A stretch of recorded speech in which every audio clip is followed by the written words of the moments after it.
Hey everyone, welcome to the Uke Stuff channel. Today I'm here to talk about the F chord. Now, if you've played ukulele for a while, you might be like, why would I ever want another video on the F chord? I can play it. But if you are a new player or if you're a teacher of ukulele, you might want to have a little more discussion about what should you be looking for, what's going on. Now, in this series, I've already talked about strumming, I've talked about picks, I've talked about playing the C chord, which is the first chord you should start with. I do not think you should jump from the C chord to the A minor chord because there's no lit out there to support you really. So if you're lucky, you can find one song that has A minor and C. Don't go there. The natural place to go is C to F. And then we'll talk later. My next step is to G, but that will be the next video in this series. But I have here one of our school's flight ukuleles. If we had bought these a couple years later, we would have probably got Flight Ultras. There's nothing wrong with these. They have great sound and they are pretty rugged, but they do occasionally get damaged from students in a number of ways. The finish here wears out. I use a blue Expo marker, like a whiteboard marker, and draw on it and then wipe it down with like alcohol, rubbing alcohol, and the finish actually sort of reabsorbs so it looks better than it really is. And then, of course, the frets do wear off, not really bothered by that. But when they drop on the ground and they hit right here, there's sometimes damage that you ultimately can't fix and you end up replacing. So this is number 22 of our 40 ukuleles. Yes, I do teach and allow lefties to play lefty if they want. That's a choice I give them. I know that that's not popular with all ukulele teachers, but you know what? You do you, I'll do me. And that works best for my mindset and the mental health of my students. I really do think to allow them to make that choice with their parents. So what about the F chord? Well, we have played the C chord, and I talked about the fact that with my kids playing the C chord, I try to get them playing on their fingertip as much as possible. We start with the OK, we walk down, we have lots of roundness in there. You turn your hand over, you let the ukulele fall in between, and then you can play the C chord. And on the Flight Kids, or on the Aquila Kids strings, the blue string third fret or third box, or your first string third box, that's how you get your C chord.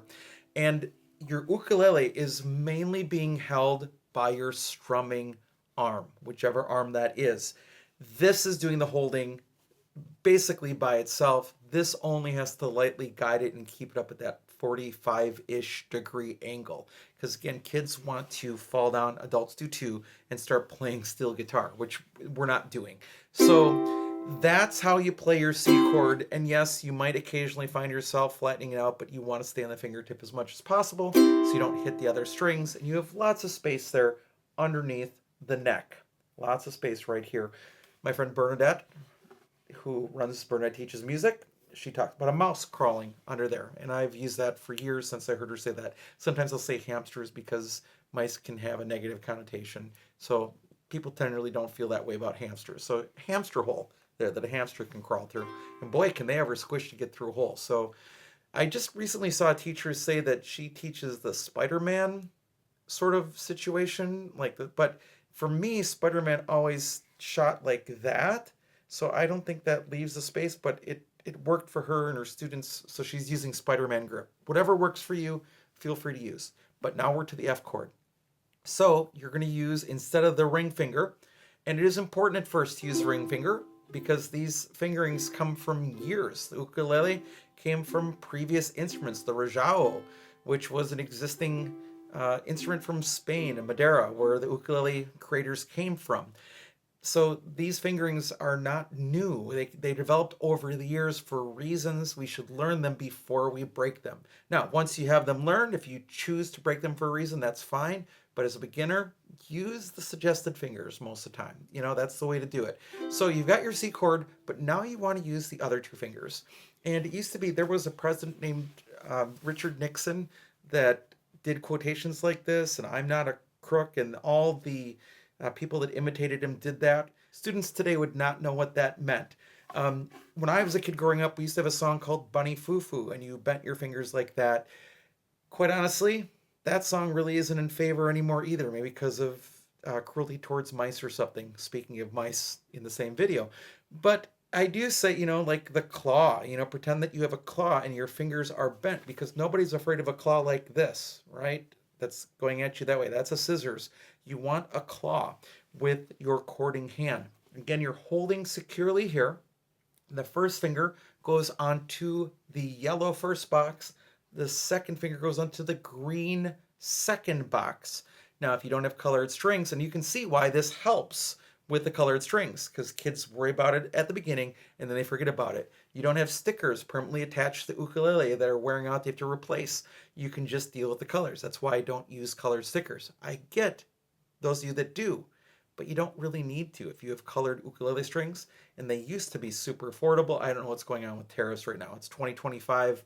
Tariffs are a thing right now. So first finger, again, goes on yellow string first box. Second finger goes on green string second box, or in traditional language, that is the second string first fret, and then the fourth string second fret. Then it's also good to talk with your students about the fact that the thumb should be somewhere that allows the hand to move freely and to create that space still, because you want to be on your fingertips. Bernadette would actually take markers with her Japanese students and draw on the fingertips. There are some places you could find yourself probably in trouble in the United States with that these days. So you can't really do that, but you could say pretend you have a dot on your fingertip. Maybe you could get a sticker or something to put on there. I wouldn't really, but set your claws working, and then you need to make sure that you're only hitting the string that you're on. Now, there are teachers that get really caught up in where the thumb is placed on the back. That same teacher talked about the Spider-Man grip, which again for me is that, so that would not work. But that round grip, I also say okay with two fingers. That also helps with this mindset. Okay with two fingers. But she said, the thumb stays out of the party. It's not invited to the party. Got to stay somewhere. Again, I agree as long as it has to stay somewhere back. I do not agree that you should put a Velcro dot back here so that people always keep their thumb in the same spot, because no professional player that I know does that. Their thumb goes wherever it needs to go. I would not lock your thumb to a single position, but you do want to keep your thumb from crossing over behind the neck as much as possible. That also gives you a point with which to stay on those fingertips for F. And then kids are going to mute strings. They're going to be on the fret instead of inside the box. That's why I like the terminology within the box. And it's just a matter of practicing. And then the next catch is that then if they've been playing C with their first finger, they're going to have a lot of movement to go to make the F chord. It's really important that they learn how to rock between F and C. Just rock between the two, because you're using different fingers. Now, again, angle of ukulele is important. Holding of the ukulele, you're going to see a lot of kids that are trying to hold their ukulele like this. It's a very dinosaur look, and what they're doing is they're trying to hold the ukulele neck up. And what they have to learn is this hand doesn't really hold it. It just guides it.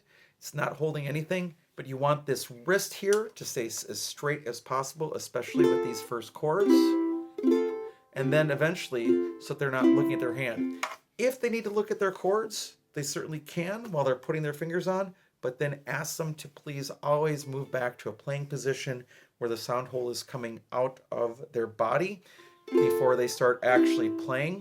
They can look for a second, but put it back. Look, but put it back. That's what my mom used to tell me when we were shopping as a kid. You can look, but put it back. And that's what we do. So that's some tips and guidelines for the F chord, plus a few other discussions along the way.